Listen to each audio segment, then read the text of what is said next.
Hello everyone, welcome back to my YouTube channel. In today's video, we will discuss chapter 2 and part 2 also of this chapter. Chapter name is Indicators of Growth and Development. This chapter is under class 12 GSCB board, Gujarat board in economic subject. Okay, so today we will discuss two indicators of development. In the previous video we had discussed what is the meaning of growth, its limitation, economic development definition, characteristics and limitations. Okay, and most importantly the difference between both of them, growth as well as development. Now in this video we will discuss indicators of development, like how and in which pattern the development can be measured, what are the tools to measure the development of a country or a nation. Okay, so in this video we will discuss only two of them. सबसे पहला होगा हमारा growth rate of nation income and second will be per capita income. Third is PQLI, वो हम देखेंगे third video में, like part 3 में, and fourth is HDI, तो ये हम फोर्थ पार्ट में देखेंगे. ठीक है, सो चलिए गाइस स्टार्ट करते हैं. Okay, here's the topic. Let me zoom in a little bit जिससे थोड़ा सा अच्छी तरह दिख पाए. So indicators of development. indicators का मतलब क्या होता है पहले भी मैं बता चुकी हूँ, यानी कि ऐसे टूल्स, ऐसी चीजें जिससे हम मेजर कर पा रहे हैं डेवलपमेंट को, किसी भी कंट्री का डेवलपमेंट हुआ है या नहीं. डेवलपमेंट मतलब क्या था, ग्रोथ और डेवलपमेंट का डिफरेंस मेनली क्या है. तो ग्रोथ जो है वो एक नैरो कंसेप्ट है, देखो यहीं पे था. ग्रोथ जो है वो एक नैरो कंसेप्ट है बिकॉज इसके अंदर सिर्फ और सिर्फ क्वांटिटी की बात की जाती है, लेकिन डेवलपमेंट एक बड़ा, एक ब्रॉड कंसेप्ट है क्योंकि इसके अंदर quality as well as quantity दोनों की बात की जाती है. तो हम यहाँ पे ब्रॉड कंसेप्ट जो कि डेवलपमेंट था उसके अंदर के इंडिकेटर्स, यानी कैसे कैसे टूल से, कैसी कैसी चीजों से हम डेवलपमेंट को मेजर कर सकते हैं, नाप सकते हैं, कितना ग्रोथ हुआ है उसको देख सकते हैं. ठीक है, has the country achieve economic development और नॉट, क्या उस पर्टिकुलर देश ने, उस कंट्री ने डेवलपमेंट अचीव करा है या नहीं. अगर हाँ तो कितनी जल्दी, किस रेट पे, और क्या कितने रेट पे, यानी how much is the economic development of the country, कितना है एक्चुअली में. To know and to measure it we should consider various factors. Such factor are identify as the indicators of economic development measuring rods या फिर standards. These indicators which measure the rate of economic development and its extent can be presented in numerical and statistical terms. Through this indicator a comparison of to countries. In indicator से हम दो countries का comparison या फिर दो time period का comparison भी कर सकते हैं. जस्ट एज थर्मोमीटर, जैसे थर्मोमीटर जो है हमारे बॉडी के टेम्परेचर को नापता है, वैसे ही ये इंडिकेटर्स जो हैं वो पर्टिकुलर कंट्री के डेवलपमेंट को नापने में यानी मेजर करने में हेल्पफुल होते हैं. Some of the indicators of economic development are as follow. इनमें से कुछ इंडिकेटर्स हमें यहाँ पे दिखाए गए हैं. एक्चुअली कुछ तो नहीं, सिर्फ 4 ही हैं. इसके अलावा भी बहुत से इंडिकेटर्स होते हैं, जैसे GNH होता है एक, ग्रॉस नेशनल हैप्पीनेस, उस पर्टिकुलर देश के अंदर कितने लोग खुश हैं, क्या हैप्पीनेस का रेट है. सेकेंड एक और मैं बता देती हूँ, जैसे SDI होता है, सस्टेनेबल डेवलपमेंट इंडेक्स, उस पर्टिकुलर देश के अंदर जो ट्रीज हैं, जो एनवायरनमेंट है, क्या वो सस्टेनेबल है या नहीं है. तो ये सारे भी इन 4 के अलावा होते हैं इंडिकेटर्स. आप अगर गूगल सर्च करेंगे तो आपको और जानकारी मिलेगी. तो इस वीडियो के अंदर हम दो इंडिकेटर्स के बारे में देखेंगे. सबसे पहला है नेशनल इनकम और सेकंड इज पर कैपिटा इनकम. बाकी के दो आगे की वीडियोस में आते रहेंगे. तो नेशनल इनकम और पर कैपिटा इनकम क्या होता है. नेशनल इनकम यानी कि क्या much money our country earns in a year. National income का मतलब यही होता है कि हमारा जो देश है, जैसे इंडिया है, वो पूरे साल में कितने पैसे कमा रहा है. वेरएज पर कैपिटा इनकम का मतलब होता है कि एक पर्सन ऑन एन एवरेज कितना कमाता है.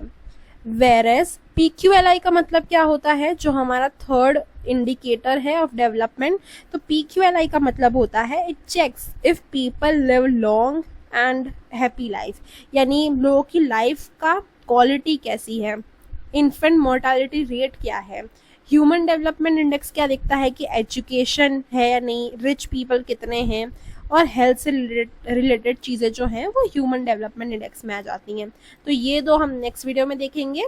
नेशनल इनकम और पर कैपिटा इनकम हम देखते हैं. According to this indicator, a country is said to have attained economic development if there is continuous increase in real nation income.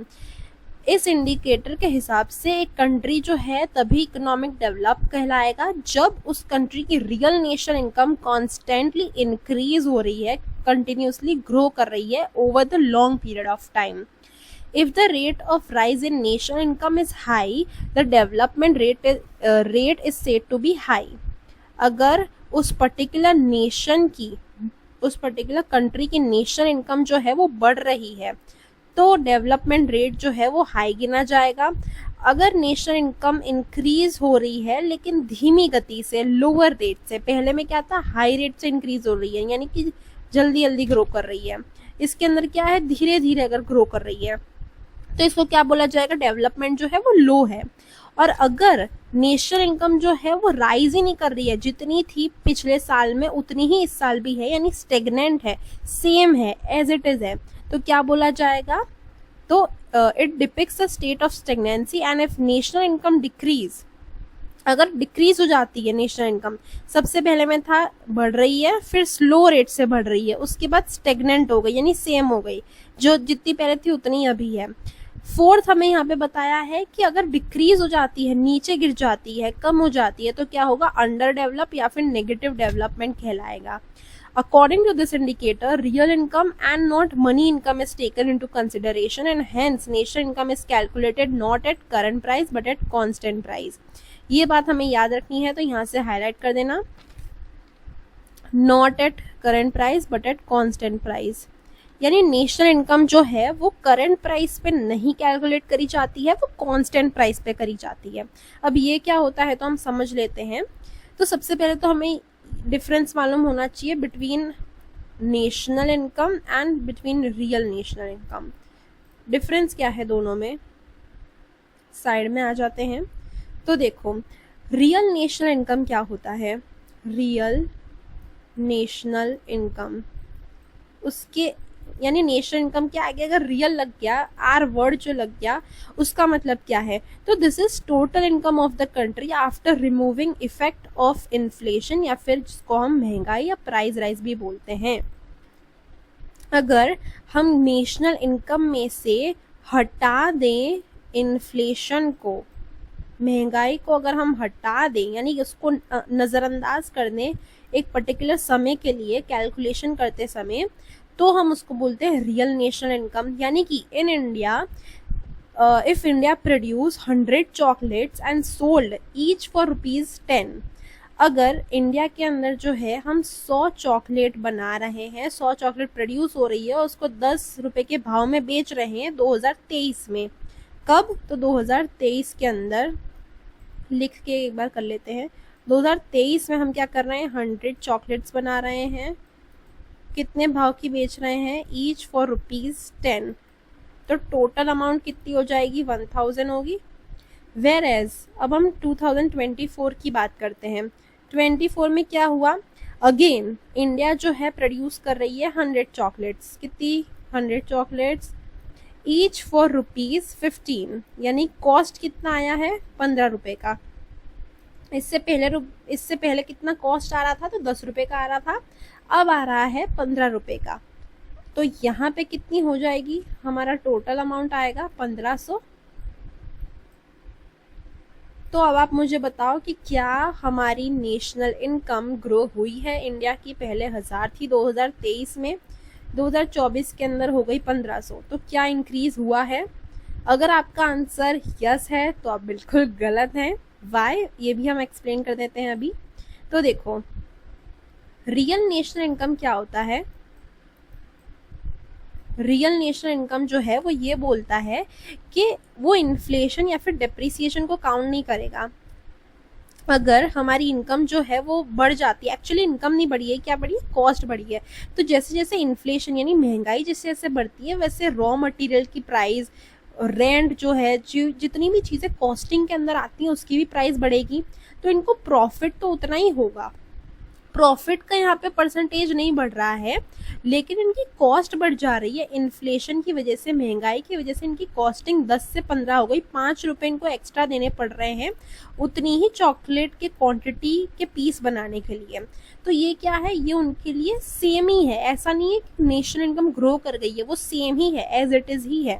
ठीक है, so it looks like income has increase but it is not, just the price have increase due to inflation. So real national income जो है वो ही सही होती है। National income जो है उसके अंदर क्या आ जाता है, सारी चीजें आ जाती हैं, जैसे total income of the country at current price, यानी करंट प्राइस देखते हैं हम नेशनल इनकम में। लेकिन रियल नेशनल इनकम में हम कांस्टेंट प्राइस देखते हैं, यानी जितना पहले था 10 रुपए उतना ही अभी भी होगा 10 रुपए। इससे क्या होगा, हमें कंपैरिजन करने में इजी हो जाएगा और हमारा प्रॉफिट जो हमें निकालना है वो भी इजी हो जाएगा। क्यों, क्योंकि यहाँ पे इन्फ्लेशन की वजह से अगर प्राइस राइज हुआ है तो वो हमारा प्रॉफिट नहीं कहलाएगा, वो हमारी कॉस्ट में ही जा रहा है। ऐसा नहीं है कि 5 रुपए का हमें एक्स्ट्रा प्रॉफिट हुआ है, ये क्या है, इन्फ्लेशन की वजह से हमें प्राइस बढ़ाने पड़े हैं। Okay, so the real national income shows real growth only and it is more accurate. Real national income जो है वो ज़्यादा एक्यूरेट होती है नेशनल इनकम से। ठीक है, आई होप आपको डिफरेंस समझ में आ गया होगा रियल नेशनल इनकम और नेशनल इनकम के बीच में। अब यहाँ पे दिया है tabular representation. Some countries have a faster rate of growth of national income when compare to the rate of growth of national income and hence such country are said to have a higher rate of economic development. किसी किसी country की जो national income का growing percentage है वो ज़्यादा होता है, किसी का कम होता है। It can be seen that in the table that countries like Norway, America, Sri Lanka and Pakistan have a slower annual growth rate as against India. हम इस टेबुलर रिप्रेजेंटेशन में से ये जान सकते हैं कि नॉर्वे का, अमेरिका, श्रीलंका, इन सब का जो ग्रोथ रेट है वो लो है एज कम्पेयर टू इंडिया का, और चाइना का भी हमारे जितना ही है। लेकिन ऐसा कैसे है, जबकि ये सारे देश तो क्या है, बहुत बड़े हैं हमारे से और बहुत यानी डेवलप्ड हैं। तो यही इसका कारण है, हमारा जो देश है इंडिया वो अभी डेवलपिंग स्टेज के अंदर है, वो डेवलप नहीं हुआ है। तो जैसे कि हम डेवलपिंग स्टेज में हैं, अगर कोई बच्चा भी है, अगर वो छोटा है अभी, अगर वो डेवलपिंग हो रहा है यानी बढ़ रहा है, तो क्या होगा, उसकी हाइट वाइट अभी सब बढ़ेगी। लेकिन अगर कोई 40 साल का आदमी है तो क्या अब उसकी हाइट बढ़ेगी? नहीं, वो ऑलरेडी डेवलप हो चुका है। वैसे ही कंट्रीज हैं, नॉर्वे, अमेरिका, ये जो कंट्रीज हैं वो ऑलरेडी डेवलप्ड हो चुके हैं, अब और नहीं बढ़ सकते, और अगर बढ़ेंगे भी तो बहुत छोटे माइन्यूट डिटेल से बढ़ेंगे, बहुत छोटे परसेंटेज से बढ़ेंगे। वेरएज इंडिया अभी डेवलपिंग स्टेज में है, एक छोटा बच्चा है वो अभी भी डेवलपिंग स्टेज में है, छोटा है वो, उसकी हाइट वाइट बढ़ेगी, उसका ब्रेन पावर जो है वो बढ़ेगा। वैसे ही इंडिया है, इंडिया को अभी बढ़ने में बहुत टाइम है, वो डेवलपिंग स्टेज में है। तो इसलिए हमारा ग्रोथ का जो परसेंटेज है, यानी annual growth rate of national income का जो परसेंटेज है वो हमारा और चाइना का ज़्यादा है। ठीक है, ये मैंने आपको एग्जाम्पल से समझाया है जिससे आप थोड़ा ईजी वे में समझ जाएं। Hence, it can be said that India's growth rate is higher than that of these countries. Today, India is considered to be one of the fastest developing countries in the world. आज के ज़माने में India जो है वो one of the fastest growing nation या country में आ जाता है। But it should be remembered that countries like Norway and America had impressive growth rate already. जो मैंने आपको भी बात बताई कि वो already grow हो चुके हैं, इसकी वजह से अभी उनका जो पर एनम का ग्रोथ रेट है वो 2 या 3% ही है, वो ऑलरेडी ग्रो कर चुके हैं।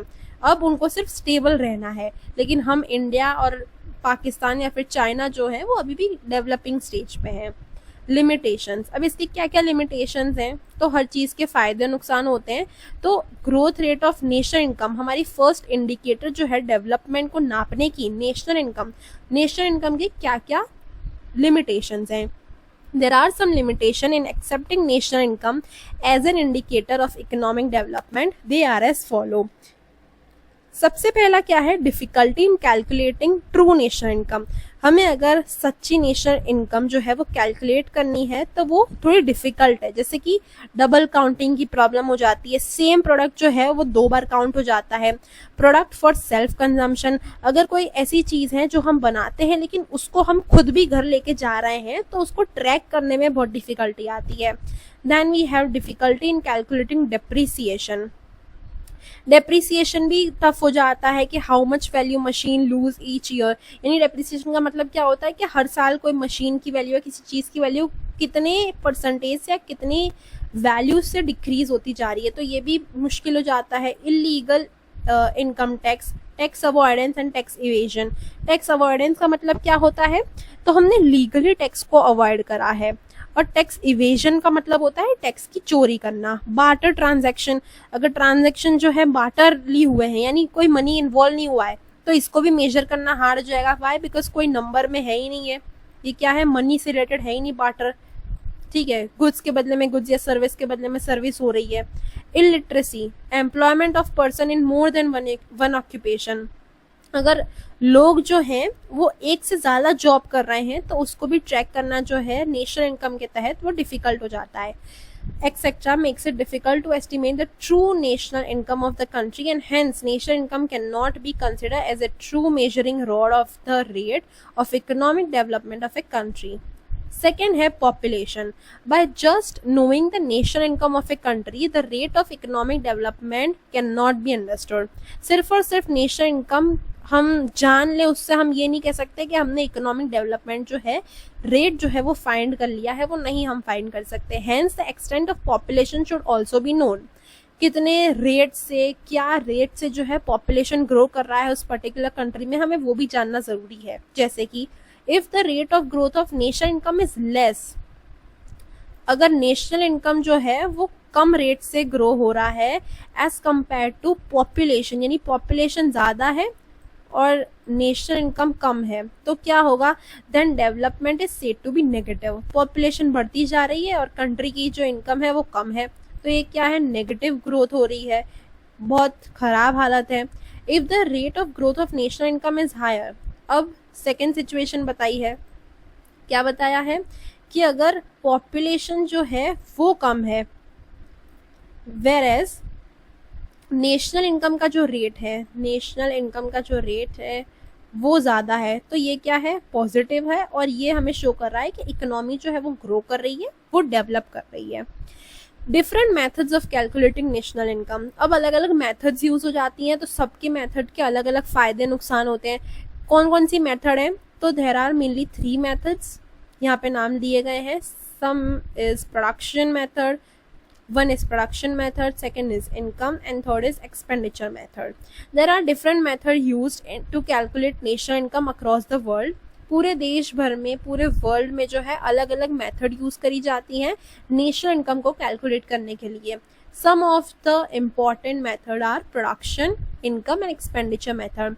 When a country national income is measured through 2 different methods, अगर किसी कंट्री की नेशनल इनकम जो है 2 अलग अलग मेथड से हम नाप रहे हैं, तो ये क्या हो जाएगा, ये फेयर नहीं होगा। क्यों? क्योंकि हम सेम बेस की मेथड नहीं ले रहे हैं, हम कभी कोई ले रहे हैं कभी कोई ले रहे हैं, तो कंपैरिजन ही पॉसिबल नहीं है। The result instead of remaining the same differs, result जो है वो सेम नहीं आएंगे, वो अलग अलग आएंगे। As different country adopt different methods, अलग अलग देश जो है अलग अलग मेथड यूज करेंगे। To calculate national income, international comparison become difficult. International comparison जो है डिफिकल्ट हो जाता है। वाई? बिकॉज हर देश अलग अलग मेथड यूज करता है to calculate its national income.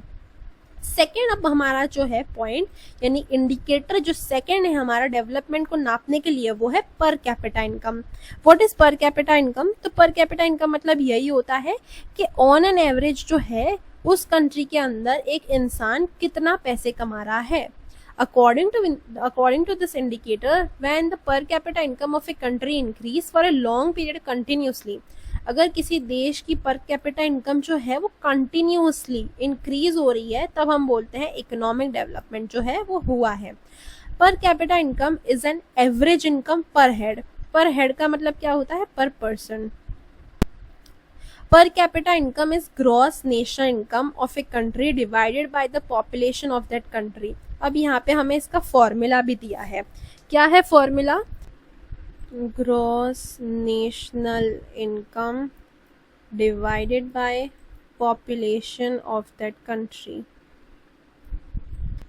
तो ग्रॉस जो है, gross income earn by citizen, यानी कि ऐसी इनकम जो कि फॉरेन इनकम भी हो सकती है, यानी बाहर के पैसे भी इसमें आ जाते हैं, और इसके अंदर डेप्रिसिएशन भी नहीं इंक्लूड होता, यानी कि नो डेप्रिसिएशन रिमूव, यानी डेप्रिसिएशन भी जो है वो डिडक्ट नहीं करा जाता। जैसे अकाउंट्स में होता है ग्रॉस प्रॉफिट, नेट प्रॉफिट, तो ग्रॉस नेशनल इनकम जो है वो फॉरेन इनकम भी इसमें इंक्लूड हो जाती है और डेप्रिसिएशन को भी माइनस नहीं करते हैं, तो इसमें ऐड ही होता है।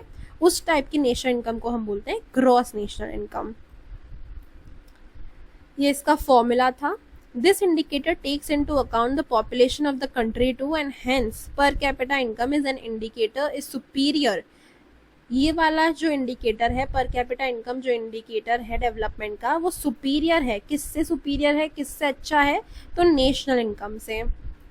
The expert of UNO, United Nation Organization, have recommended per capita income as an indicator of economic development। UNO ने भी जो है वो रिकमेंड करा है per capita income को किस चीज़ के लिए, तो as an indicator of economic development.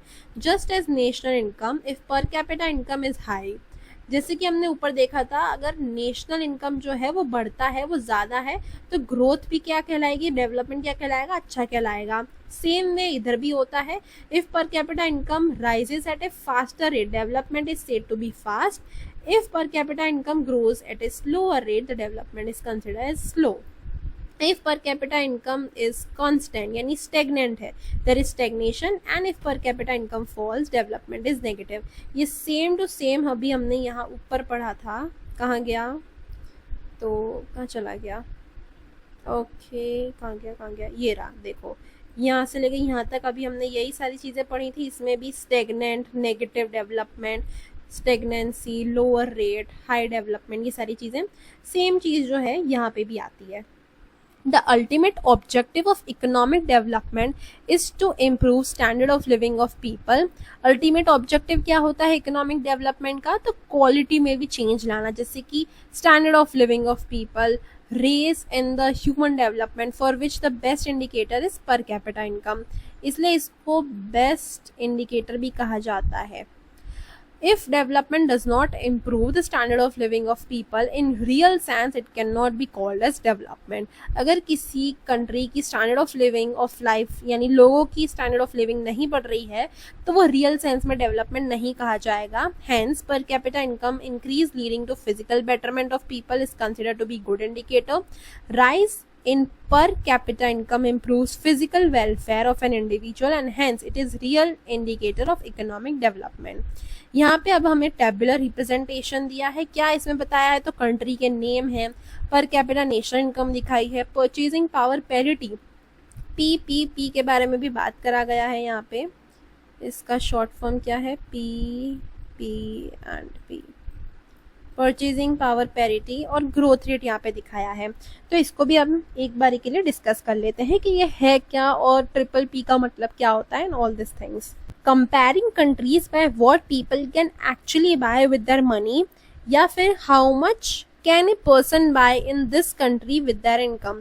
जैसे कि अगर मेरे पास $1 है, तो इंडिया में और फॉरेन कंट्रीज में मैं $1 से क्या खरीद सकती हूँ, तो बाहर का $1, अमेरिका का $1 हमारे इंडिया के लिए अभी के क्या बोलते हैं एक्सचेंज रेट में, अभी इंडिया का कितना रुपए हो जाएगा, तो 85 रुपीज़ के करीब।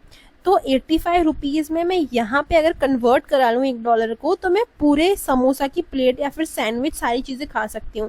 लेकिन हो सकता है $1 से मैं वहीं पे यानी USA में एक चॉकलेट भी ना ले पाऊँ, या फिर एक ही चॉकलेट ले पाऊँ।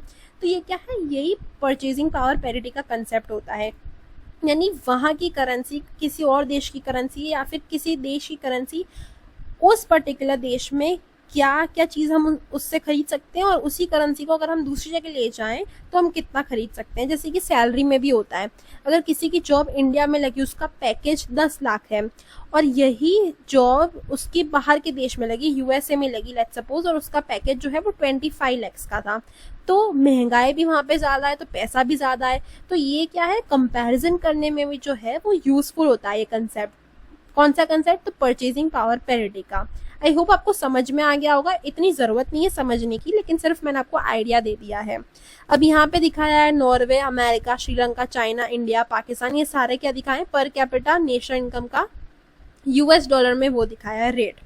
और ग्रोथ रेट यहाँ पे दिखाया परसेंटेज के अंदर। तो आप देख सकते हो नॉर्वे का बहुत अच्छा है, अमेरिका का बहुत अच्छा है, इंडिया का जो है बहुत कम है, लेकिन ग्रोथ रेट इनसे तो बहुत ज़्यादा है। कैसे? तो इस सेम बात यहाँ पे भी आ जाती है कि ये लोग जो है ऑलरेडी डेवलप हो चुके हैं, वेरएज हम जो है डेवलपिंग स्टेज में हैं, इसलिए हमारा ग्रोथ रेट का परसेंटेज ज़्यादा है as compare to developed countries. Tabular representation, it can be seen that from the table that per capita income of India in 2014 on the basis of purchasing power parity is $5,497, which is lower than the Norway, US, China, Sri Lanka. Compared to Norway, India's per capita income is 11 to 12 times lesser, and hence Norway growth is said to be higher than India by 11 to 12%. 11 to 12 times. But the rate of growth of per capita income is higher in India. कौन सा rate? तो इस rate की बात कर रहा है, ये रेट हायर है एज कम्पेयर टू नॉर्वे का rate. But the rate of growth per capita income is higher in India, hence the rate of development is faster. हमारा जो कंट्री है वो जल्दी जल्दी डेवलप हो रहा है। ये लाइन हमने कहाँ देखी थी? ये देखो, ये लाइन हमने यहाँ पे देखी थी, ये रही वो line. India is consider to be one of the fastest developing countries in the world. तो ये सारी चीज़ें जो है कनेक्टेड हैं, अगर आप एक बार समझ लोगे ना तो आपको सारा कंसेप्ट क्लियर हो जाएगा। लिमिटेशंस क्या है? हमने पहले इंडिकेटर की भी लिमिटेशन देखी थी, नेशनल इनकम की। सेकंड इंडिकेटर पर कैपिटा इनकम जो है उसकी क्या लिमिटेशन है? तो ओनली एस्टिमेट, ये सिर्फ और सिर्फ एस्टिमेट हमें देता है। Difficulty in the calculation of national income and per capita income, difficulty होती है कैलकुलेशन करने में। पर capita income shows only an average, ये सिर्फ और सिर्फ एवरेज दिखाता है। डिफिकल्टी इन कंपैरिजन, कंपैरिजन करने में डिफिकल्टी होती है। डिसेप्टिव इंडिकेटर, ये कैसा इंडिकेटर है? तो डिसेप्टिव है। ओके, तो वन बाय वन करके हम डिस्कस करते हैं। First is only estimate. The national income of the economy is calculated almost every year and hence we get almost a correct data, but the population of country is not calculated every year। लेकिन population क्या हम हर साल calculate करते हैं? तो नहीं। Population यानी census जो है वो कब कैलकुलेट होता है? हर 10 साल में कैलकुलेट होता है। जैसे 2011 में हुआ तो नेक्स्ट जो 2011 से जो नए 10 साल जो होंगे तब कैलकुलेट होगा, ठीक है। वैसे पॉपुलेशन जो है वो हमेशा कैलकुलेट नहीं होती, हर साल कैलकुलेट नहीं होती। तो ये क्या है, हमें सिर्फ और सिर्फ अप्रोक्सीमेट लेके चलना पड़ता है, तो ये इसकी लिमिटेशन हो जाती है। Difficulty in the calculation of national income and per capita income.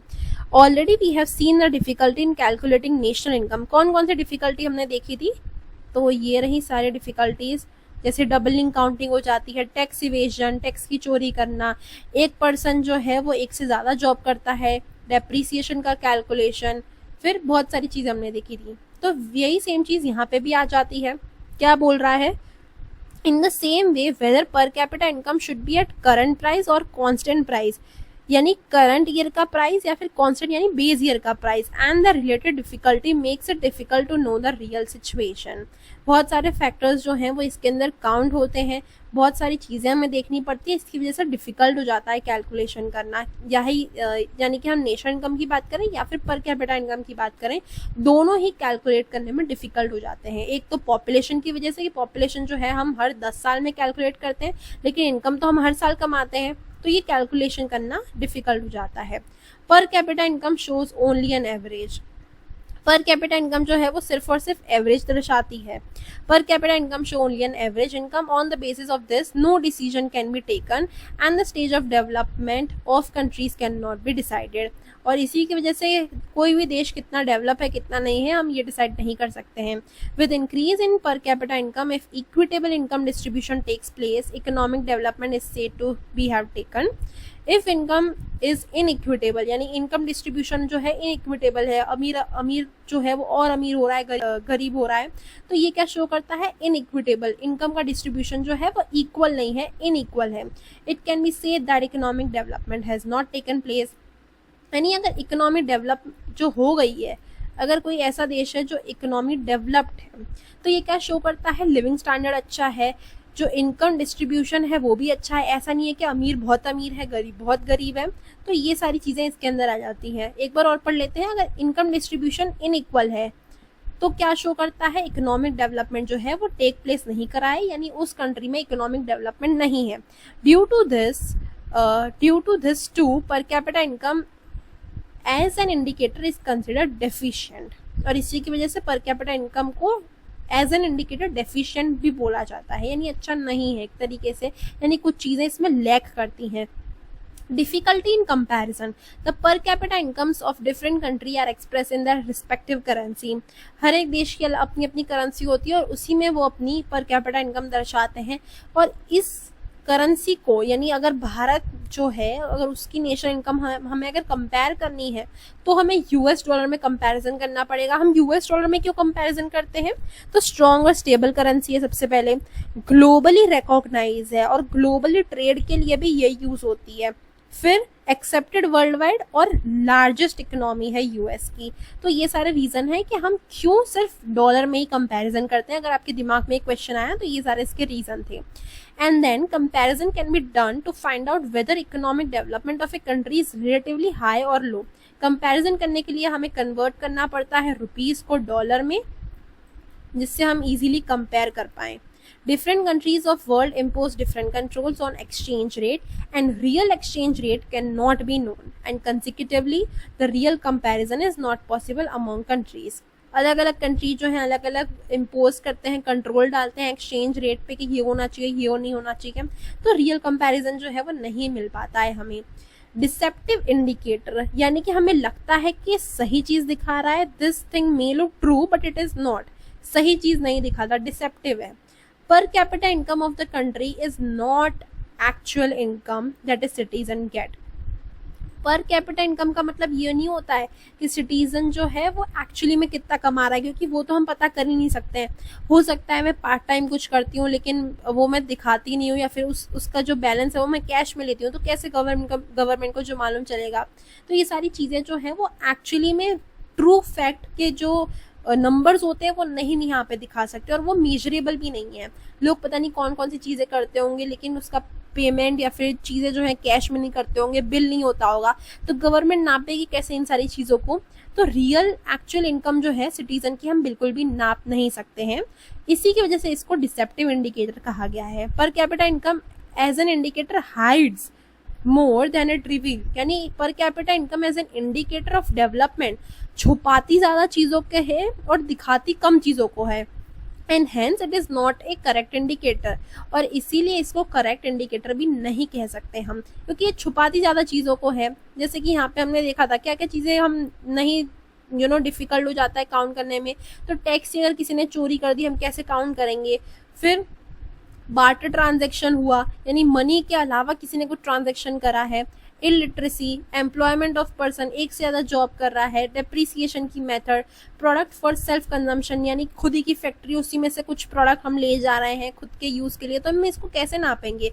एक ही चीज की डबल काउंटिंग हो गई, तो ये भी सारे फैक्टर्स जो है इसके अंदर आते हैं। ओके, तो ये थे हमारे आज के कुछ लिमिटेशन, और हमने इंडिकेटर्स हमने दो मेनली देखे। फर्स्ट हमने देखा नेशनल इनकम, उसके बाद हमने देखा पर कैपिटा इनकम। अगर आज की वीडियो अच्छी लगी तो लाइक कर दो, शॉर्ट एंड सिंपल सा एक्सप्लेनेशन दिया है।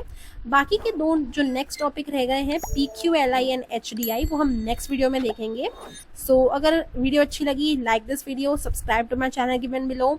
मेरी वीडियो को अपने क्लासमेट्स और अपने फ्रेंड्स के साथ दिखाओ, उनको भी बताओ कि मेरा ऐसा कोई चैनल है, मेरे चैनल को ग्रो करने में हेल्प करो। एंड या that's it, I will see you guys in my next video. Till then bye bye and keep learning.